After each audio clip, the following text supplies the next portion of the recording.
ఆయన ఎప్పుడు వస్తాడో తెలియదు కనుక సిద్ధపాటు కలిగి ప్రయాణానికి సిద్ధంగా ఉన్నాం.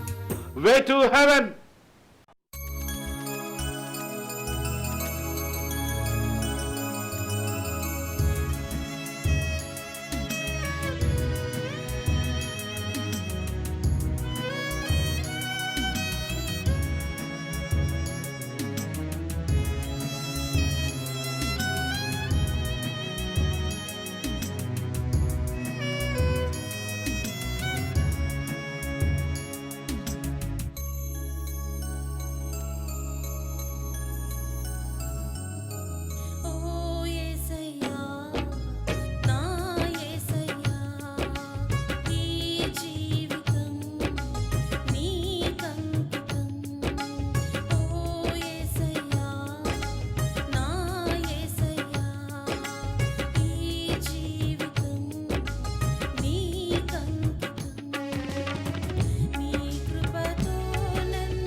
Price lord. దేవునికి స్తోత్రం. ప్రభు నామం పేరిట మీ అందరికీ వందనాలు. వాక్యాన్ని ధ్యానం చేసుకుందాం. ఈ రోజున నేను చెప్పాలనుకుంటున్నటువంటి అంశం ఏంటంటే, సృష్టికర్త సర్వోన్నతుడు.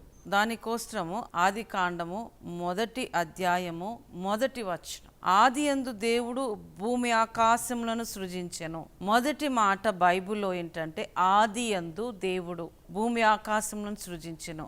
ఇంగ్లీష్లో in the beginning God created the heavens and earth అని రాయి ఉంటుంది. ఇక్కడ మనం జాగ్రత్తగా చూద్దాము. హెవెన్స్ అంటే ఆకాశములు అని చూస్తాము. అండ్ ద ఎర్త్ భూమి అంటే ఆకాశములు ఒకటికన్నా ఎక్కువగాను, భూమి ఒకటిగాను చూస్తాం. ఎన్ని ఉన్నాయి ఆకాశములు అనేది కానీ మనం చూస్తే, అది దేవుడు అనే మాటకి అర్థం ఏంటో చూస్తే బైబిల్లో ఇంగ్లీష్లో ఇలోహీం అని ఉంటుంది. అంటే ఇలోహీం అనగా త్రిత్వంలో ఏకత్వమైనటువంటి ఒకే ఒక్క దేవుడు, plural form joined with singular. ఈ ఎలోహీం అనే దాంట్లో లేక దేవుడు అనే దాంట్లో త్రిత్వం చూస్తాం, మోర్ దెన్ వన్ చూస్తాం, ప్లూరాలిటీని చూస్తాం. కానీ ఏకమైనట్టి ఒకే ఒక దేవుడుగా మనం చూస్తాం.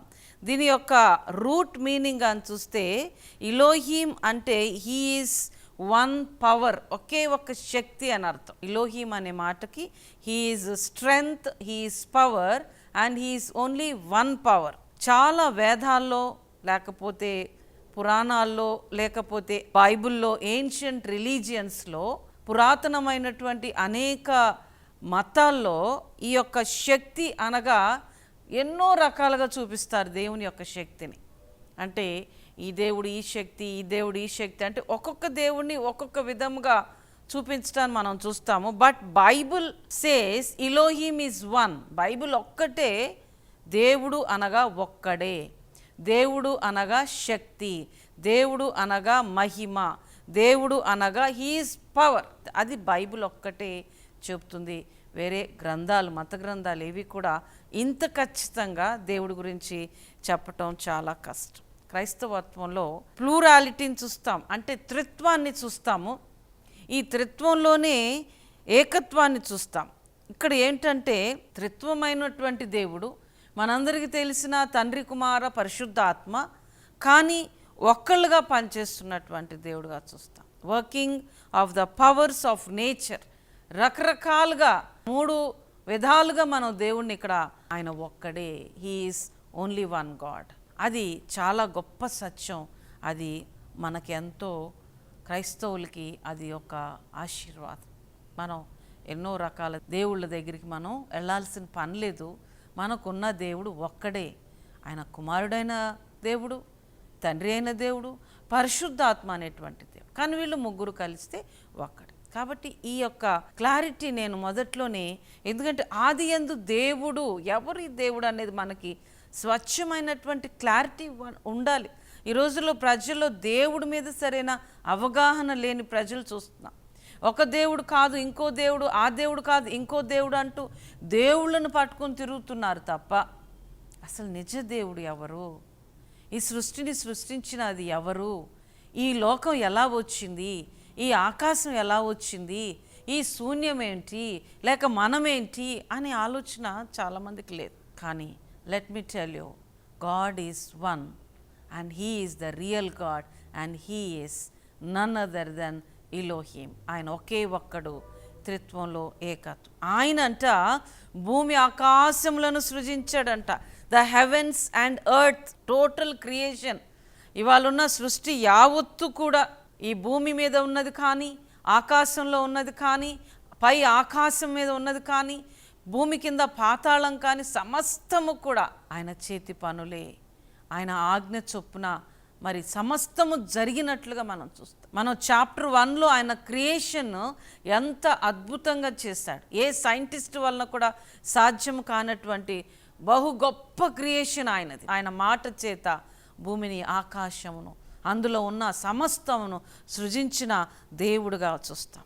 ఆయన total creation, everything that is existing now on earth and in heaven, everywhere it is his. ఇదంతా ఆయనదే. చాలా మంది అంటే భూమి నాదండి, ఆ ఇల్లు నాదండి, లేకపోతే ఈ స్థలాలన్నీ మావేనండి. కానీ మనవి కాదు. ఎన్ని రోజులు మనవి అవుతాయి? ఎంతకాలం మనం అవుతాయి? ఇవన్నీ సృష్టించింది దేవుడే, లయము చేసేది కూడా దేవుడే. ఒక రోజున ఇవన్నీ లయమైపోతాయి. ఆయన సృష్టి యావత్తు కూడా లయమైపోయే రోజుల్లో కూడా మనం ఉన్నాం, చాలా దగ్గరలో ఉన్నాం. ఎండ్ డేస్ అని చెప్తూ ఉంటాను నేను. కాబట్టి నేనేం చెప్పాలనుకుంటే ఈ భూమి ఆకాశముల గురించి కొద్దిగా వివరణలోకి వెళ్దాం. Heaven and earth. ఒకసారి ద్వితీయోపదేశకాండం 32 అధ్యాయంలో 1వ వచనంలో, ఆకాశ మండలమా చెవియొగ్గుము, నేను మాటలాడుదును, భూమండలమా నా నోటి మాట వినుము. ఇక్కడ అంటున్నాడు, ఇక్కడ ఆకాశ మండలమా చెవియొగ్గు. ఆకాశ మండలం అది అంటే ఇవాళ ఈ ఆకాశము ఈ భూమి కూడా ఏంటి తెలుసా అండి? మనం అనుకుంటున్నాం మనకే చెవులు ఉన్నాయి, మనకే సెన్స్ ఆర్గన్స్ ఉన్నాయి, మనమే వినగలము చూడగలము అని మనం అనుకుంటున్నాం. కానీ ఇక్కడ వాక్యం చెప్తుందంటే ఆకాశము కూడా ఆలకిస్తుంది. ఆకాశం ఆలకించుము, భూమి చెవియొగ్గుము అని కూడా మన బైబిల్లో చూస్తాం. అంటే ద హెవెన్స్ కెన్ హియర్. ఆకాశము వినగలదు, భూమండలము కూడా వినగలదు. భూమి ఆకాశములు ఆయన మాట వింటాయి. ఆకాశం ఆయన మాట వింటుంది, భూమి కూడా ఆయన మాట వింటుంది అని చెప్పి మనం ఎక్కుంటున్నాం. Listen you heavens and I will speak, hear you earth the words of my mouth. You can hear, listen my words you heavens. ఇంగ్లీష్లో అయితే ఇక్కడ ఆకాశ మండలమా అంటే ఇక్కడ మనం మండలము అనగలనే అవి మోర్ దెన్ వన్ అని మనకు అర్థాన్ని ఇస్తాయి. ఇంగ్లీష్లో అయితే లిజన్ యూ హెవెన్స్ అంటే భూమి ఆకాశములు. అంటే ఎన్ని ఆకాశాలు ఉన్నాయి మనకి? మనం చాలామందికి తెలియని ఒక గొప్ప సత్యం. ఇలా చూసినప్పుడు ఆకాశం కనిపిస్తుంది, ఓకే ఆకాశం. ఇలా చూసినప్పుడు భూమి కనిపిస్తుంది, ఇది భూమి. కానీ బైబిల్ ఏం చెప్తుందంటే దేర్ ఆర్ హెవెన్స్. అయితే ఎన్ని ఉన్నాయి హెవెన్స్? బైబిల్ ఇక్కడ మొదటి వచనంలో మనం చూస్తాం, దేవుడు ఆది యందు భూమి ఆకాశములు సృజించాడంటే there are more than one. ఒక్క మాటలో చెప్పాలంటే బైబిల్ మనకేం చెప్తుందంటే 3 ఆకాశములు ఉన్నట్లుగా చూస్తాం. అయితే ఏమిటి 3 ఆకాశములు? చాలా ఆశ్చర్యంగా అనిపిస్తుంది. ఏంటి భూమి ఒక్కటే కానీ ఆకాశములు అన్నీ ఉన్నాయా? బైబిల్ చెప్తుంది 3 ఆకాశములు ఉన్నవి. ఒకటి ఏంటో చూద్దాం. మొదటి ఆకాశం, what is the first heaven అని కానీ చూస్తే మన చుట్టూ ఉన్నటువంటి ఈ కనపడుతున్నటువంటి ఈ యొక్క ఆకాశం ఉంది చూసారా? ఈ ఆది కాండము 8వ అధ్యాయంలో 2వ వచనంలో అగాధ జలముల ఊటలను ఆకాశపు తూములను మూయబడెను, ఆకాశం నుండి కురియుచున్న ప్రచండ వర్షము నిలిచిపోయాను. అంటే ఈ మాటలో మనకేం అర్థం ఇస్తుందంటే మనకు కనపడుతున్న ఈ ఆకాశం ఉంది చూసారా? ఏ ప్రాంతం అంటే the atmosphere around the earth. ఇలా చూసినప్పుడు మనకు కనపడుతున్న ఈ అట్మాస్ఫియర్ అంతా, ఈ స్కైస్ ఆకాశము లేక మేఘాలు, వీటిని చూసినప్పుడు మొదటి ఆకాశముగా మనం చూస్తాం. అందుకే ఈ వచనంలో ఏం చూస్తామంటే ఈ మొదటి ఆకాశము ఏంటంటే అది మనకి వర్షాన్ని ఇచ్చేటువంటి ఆకాశం. ద్వితీయోపదేశకాండం 11వ అధ్యాయము 17వ వచనంలో, లేని ఎడల యెహోవా మీద కోపపడి ఆకాశమును మూయివేయును, అప్పుడు వాన కురియదు, భూమి పండదు, యెహోవా మీకు ఇచ్చుచున్న ఆ మంచి దేశమున ఉండకుండా మీరు శీఘ్రముగా నశించెదరు. అంటే ఈ మొదటి ఆకాశము దేనికి చెప్తుందంటే మనకి ఈ తూములు తెరవబడటం, the windows will be opened, వర్షం కురవటం. మొదటి ఆకాశం అంటే మనకెక్కడి నుంచి అయితే వర్షం వస్తుందో, మేఘాలు ఉంటున్నాయో దాన్ని మొదటి ఆకాశముగా మనం చూస్తాం. నోవాహు కాలంలో ఆది కాండం 7వ అధ్యాయము 11వ వచనంలో అక్కడ రాయబడి ఉంటుంది చూడండి. నోవాహు వయస్సు యొక్క 600వ సంవత్సరం 2వ నెల 10వ దినమున మహాగాధ జలముల ఊటలన్నీ ఆ దినం మందే వినబడెను, ఆకాశపు తూములు విప్పబడెను అని ఉంటుంది. అంటే ఆకాశపు తూములంట, the windows of the heavens, the first heaven was opened. అప్పుడు మహాజలం, అగాధ జలము మరి వచ్చినట్లుగా చూస్తాం. సో ఈ మొదటి ఆకాశము ఏమిటి అంటే ఈ యొక్క వర్షాన్ని ఇచ్చేటువంటి ఆకాశము. ఇదే 7వ అధ్యాయం 19వ వచనంలో కూడా ఆ ప్రచండ జలములు భూమి మీద అత్యధికంగా ప్రబిలినందున ఆకాశం అంతటి క్రిందనున్న గొప్ప పర్వతములన్నీ మునిగిపోయాను. నోవాహు కాలంలో ఆకాశము కింద అంటే మొదటి ఆకాశము కింద ఉన్న ఈ పర్వతములు, ఈ భూమి సమస్తము 40 రోజులు కురిసినటువంటి ఆ వర్షానికి భూమి అంతా కూడా నిండిపోయి మనుషులందరూ కూడా చనిపోయి నోవాహు ఒక పెద్ద ఓడను తయారు చేసి తన కుటుంబాన్ని మరి కొంతమంది కొన్ని జంతువుల్ని పక్షుల్ని తను కాపాడినట్లుగా మనకి తెలిసిన విషయమే. కాబట్టి మొదటి ఆకాశం ఏమిటి అంటే ఈ యొక్క మొదట అంటే మనకు కనపడుతున్న ఈ అట్మాస్ఫియరిక్ రేంజ్లో ఉన్నటువంటి ఈ స్కైని మనం ఆకాశం అనగా ఈ యొక్క మరి మేఘాలు వర్షం కురిసేటువంటి ప్రాంతాన్ని మనం మొదటి ఆకాశం కింద చూస్తాం. 28వ అధ్యాయం ద్వితీయోపదేశకాండం 12వ వచనంలో ఇక్కడ రాయబడి ఉంటుంది, యెహోవా నీ దేశము మీద వర్షము దాని కాలమందు కురిపించుటకు నీవు చేయు కార్యం అంతటిని ఆశీర్వదించుటకును ఆకాశమును తన మంచి ధననిధిని తెరుచును. ఈ మొదటి ఆకాశం ఏంటో తెలుసండి, మంచి ధననిధి తెరుస్తాడంట. నీవు అనేక జనములకు అప్పిచ్చదో కానీ అప్పు చేయు. అంటే ఈ ఆకాశం తెరవబడుతుంది. మొదటి ఆకాశం ఆశీర్వాదం అది. వాళ్ళ వర్షాలు లేక ఎంతోమంది ప్రజలు ఎన్నో ప్రాంతాలు కరువు ప్రాంతాలుగా ప్రకటిస్తూ పంటలు పండక ఆకాశపు మొదటి ఆకాశపు యొక్క తూములను దేవుడు మూసివేస్తున్నట్లుగా మనం చూస్తాం. ఆకాశం దేవుడు తెరవటం. అందుకే ఈ ద్వితీయోపదేశకాండం 28వ అధ్యాయంలో మొదటి 14 వచనాలు ఆశీర్వాదాల్లో ఒక ఆశీర్వాదం 12వ వచనంలో ఏంటో తెలుసా, నీ దేశం మీద వర్షము దాని కాలమందు కురిపించుటకును నీవు చేయు కార్యమంతటిని ఆశీర్వదించడానికి ఆకాశము తన మంచి ధననిధి. ఏముందండి ఆకాశంలో మంచి ధననిధి అంటే భూమికి వచ్చేటువంటి వర్షం. ఈ వర్షం వలన మంచి పంటలు, ఈ పంట వలన దేశం అంత సస్యశ్యామలమై మంచి పంటలు పండి మంచి రాబడి వచ్చి రైతులే కానీ ప్రజలే కానీ సంతోషంగా జీవించాలంటే ఈ మొదటి ఆకాశము తెరవబడుతూ ఉండాలి. Praise the Lord. ఇది చాలా ఖచ్చితంగా దేవుడు చెప్పినటువంటి మొదటి ఆకాశంగా చూద్దాం.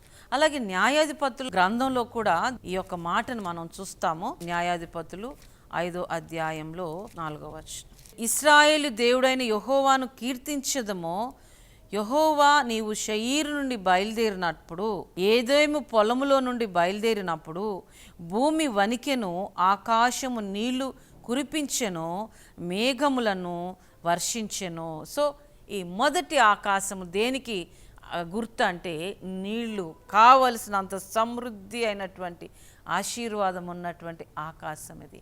ఇందులో కంప్లీట్గా వాటర్ అనేది మన అవసరతలకు గుర్తుగా, అభిషేకానికి గుర్తుగా ఆత్మీయంగా చూసామంటే అంటే ఈ మొదటి ఆకాశాన్ని దేవుడు తెరుస్తూ ఉంటాడు, మూస్తూ ఉంటాడు. ఈ మొదటి ఆకాశాన్ని తెరుస్తూ ఉంటాడు, మూస్తూ. అది తెరిచినప్పుడు తూములు, దాని యొక్క విండోస్ తెరిచినప్పుడు సమృద్ధి అయినటువంటి నీళ్లు మరి వర్షం కురిసి మంచి గోధుమ పంట పండి మనల్ని ఆశీర్వాదంగా ఉంచుతుంది అని దీని అర్థం.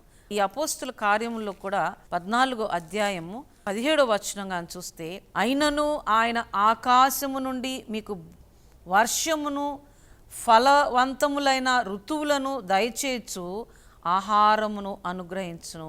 ఆకాశం నుండి ఏమొస్తుందండి?